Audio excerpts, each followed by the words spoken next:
Bonjour à tous, j'espère que vous allez bien. Aujourd'hui, on va faire des croquants. Alors, on va faire des croquants, mais pas à la façon traditionnelle. Vous savez que les croquants, ça prend un petit peu de temps. Il faut former des boudins avec la pâte, faire cuire à mi-cuisson, après les sortir, les couper, li. Aujourd'hui, c'est vraiment une méthode révolutionnaire. Si vous adorez les croquants comme moi et que vous n'avez pas le temps de les faire, c'est la recette qu'il vous faut, c'est la méthode qu'il vous faut. Suivez-moi jusqu'à la fin, vous allez découvrir cette méthode révolutionnaire. Donc, il vous faut pour ces croquants, donc je vais faire une petite quantité comme d'habitude. Vous me connaissez, je ne fais pas des grosses quantités. Si vous voulez des croquants plus grande quantité, vous doublez les quantités. Mais je vous conseille toujours d'essayer mes recettes telles qu'elles sont. Et après, si vous êtes satisfait, j'espère, vous pouvez doubler les doses. Donc, on va commencer. Alors, il vous faut 300 g de farine, un sachet de levure chimique, le sachet n'importe lequel, celui qui fait 6 g, 7 g, 8 g, 9 g, 10 g, pareil. 50 g d'amandes en poudre, 125 g de sucre en poudre, un sachet de sucre vanillé, 125 ml d'huile, un œuf, 40 ml d'eau de fleur d'oranger. Ceux qui n'aiment pas le goût de l'eau de fleur d'oranger trop prononcé dans le gâteau, vous faites comme moi, je vais vous dire la vérité. Donc, j'ai mis une cuillère à soupe d'eau de fleur d'oranger dans mon récipient avec lequel je prends les mesures. Et après, j'ai fini avec de l'eau du robinet. J'ai fait mes 40 ml. Voilà. Il vous faut 2 grosses cuillères à soupe de graines de sésame et une cuillère à soupe de graines d'anis. Sésame, anis, facultatif. Vous pouvez les mettre comme vous pouvez ne pas les mettre. Voilà. Et la petite pincée de sel, comme d'habitude, pour rehausser le goût des gâteaux. Voilà. Alors, pour faire la pâte, moi, je vais la faire avec mon robot. Donc, on va commencer par mettre l'œuf. Alors, si vous faites la pâte à la main, vous procédez aux mêmes étapes. On commence par l'œuf avec l'huile. Voilà. On met le sucre vanillé, le sucre en poudre. On va mettre la petite pincée de sel maintenant, comme ça on n'oublie pas.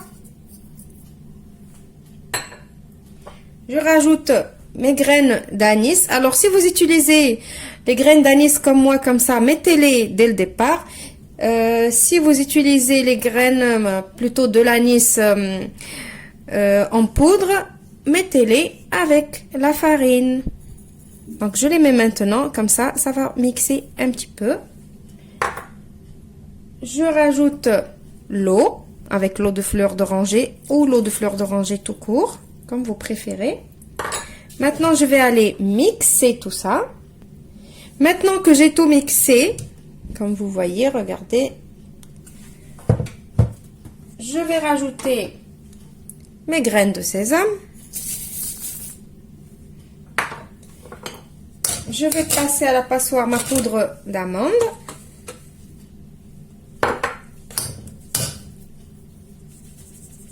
Alors, à la main aussi, faites vraiment la même chose.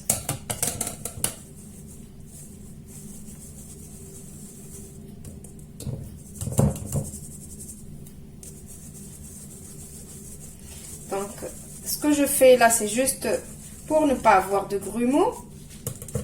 Donc là, je remets quand même. Je sais que c'est juste de la poudre d'amande. Et maintenant, je vais mettre ma farine aussi.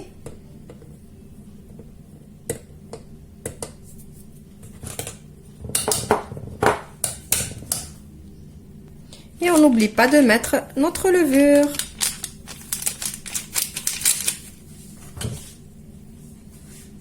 Après, je vais pétrir ma pâte et on se retrouve juste après. Alors, voilà la pâte que j'ai obtenue. Donc, je vais la débarrasser. Alors, voilà ma pâte. Je l'ai débarrassée. Elle est comme ça. Alors, c'est une pâte qui colle légèrement au départ. Mais après, dès qu'on la ramasse, ça y est, elle colle plus. Donc, maintenant, j'ai pris un papier cuisson. Vous devez prendre un papier cuisson. Je vais mettre un peu d'huile.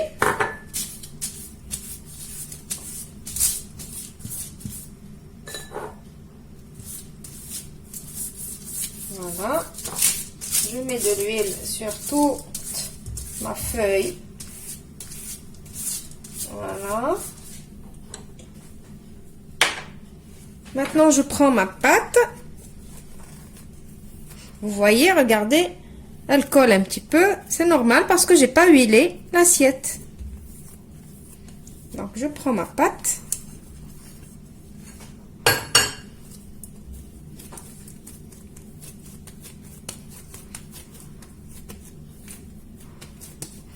J'essaie juste de former, comme je veux un rectangle. Voilà, je pose ma pâte. Je vais essayer de former un rectangle déjà juste comme ça. Et après, on va travailler avec le rouleau. C'est juste pour me repérer.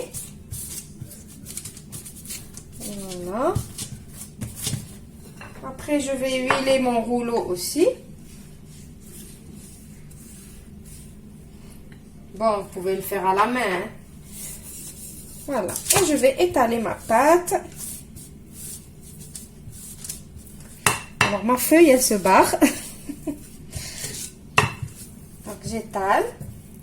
Alors, il faut étaler la pâte en rectangle à la même taille que votre plaque qui va au four. Moi, par exemple, je vais étaler et je vais mesurer avec ma plaque. Donc, je vais vous montrer après.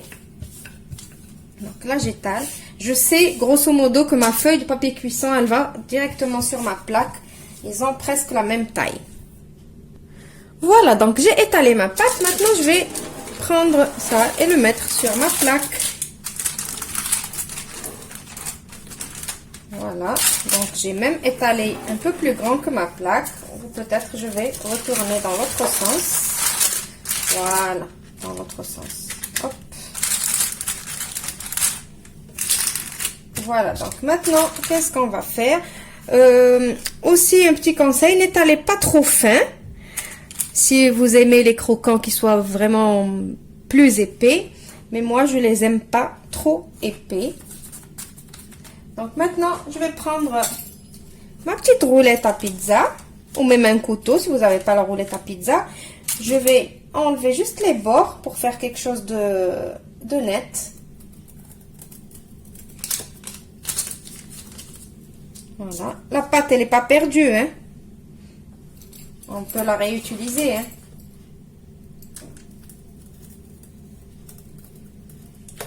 Voilà, comme ça fait une coupe bien nette. Dans l'autre sens aussi.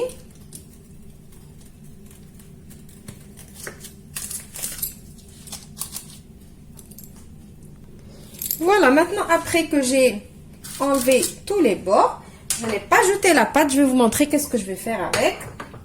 On prend notre roulette à pizza ou même un couteau et on va partager cette pâte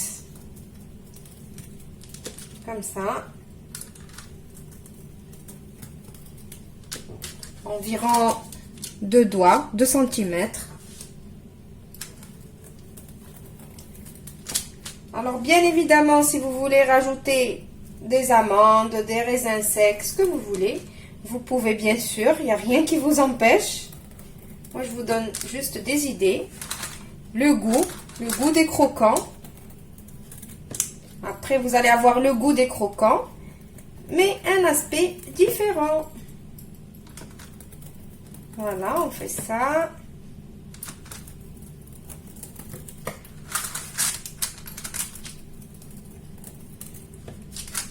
Voilà, maintenant, on va tourner et on va aller dans l'autre sens.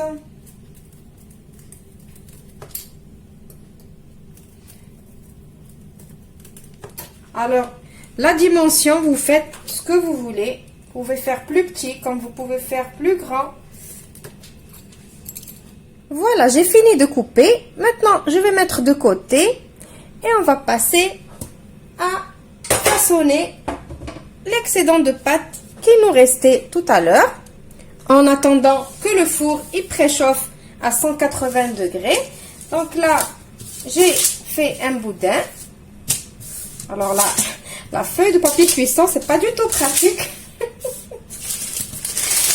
Je vais complètement l'enlever et travailler sur mon plan de travail, c'est mieux. Donc j'essaye de faire un grand serpentin. Non, pas un serpentin. Ça me fait penser à un serpent, c'est pour ça que j'ai dit serpentin. Un grand boudin. Voilà, en fait, j'ai fait le boudin juste pour partager comme ça à égalité.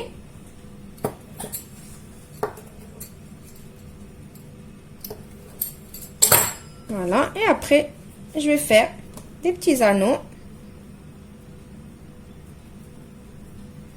Je referme. Voilà. Et après, je vais m'amuser à les décorer. Voilà, alors, je vous ai dit, je vais m'amuser à les décorer. Si vous avez une petite pince avec les petites dents comme ça, de toute façon, vous en trouvez dans les rayons pâtisserie et tout ça. Juste, je pince.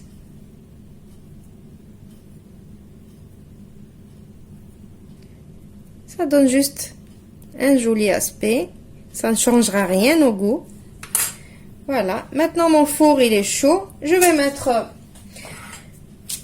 mes gâteaux au four pendant une trentaine de minutes et je vous retrouve juste après pour le résultat final. Voilà mes croquants après leur sortie du four. Alors bien évidemment, quand je les ai sortis, j'ai laissé un petit peu refroidir.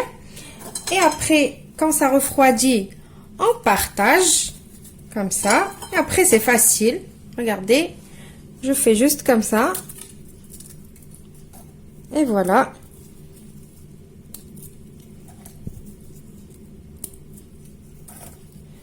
Voilà. Alors juste rassurez-vous que avant de les rentrer au four, repassez encore, assurez-vous bien que vous avez bien coupé parce que avec la levure, la pâte elle va encore se coller entre elles. Donc du coup, il faut repasser encore une deuxième fois avant de passer au four. Donc voilà, vous avez vu une grande quantité en peu de temps. Et c'est sympa d'avoir des petits trucs comme ça, sympa, pour boire avec le café du matin ou de 4 heures. Voilà. Et cela, quand on a fait comme ça aussi, ça change un petit peu. Donc vous avez vu, la pâte, elle est très réussie, elle est croquante à souhait.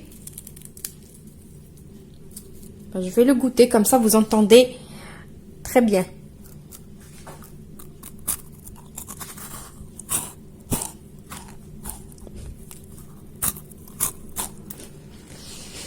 Voilà, donc mes croquants, ils sont croquants. Ils sont bien friables. Regardez. Alors, n'hésitez pas d'essayer la recette. Elle est très facile à faire. En même pas 10 minutes, la pâte, elle est partie au four.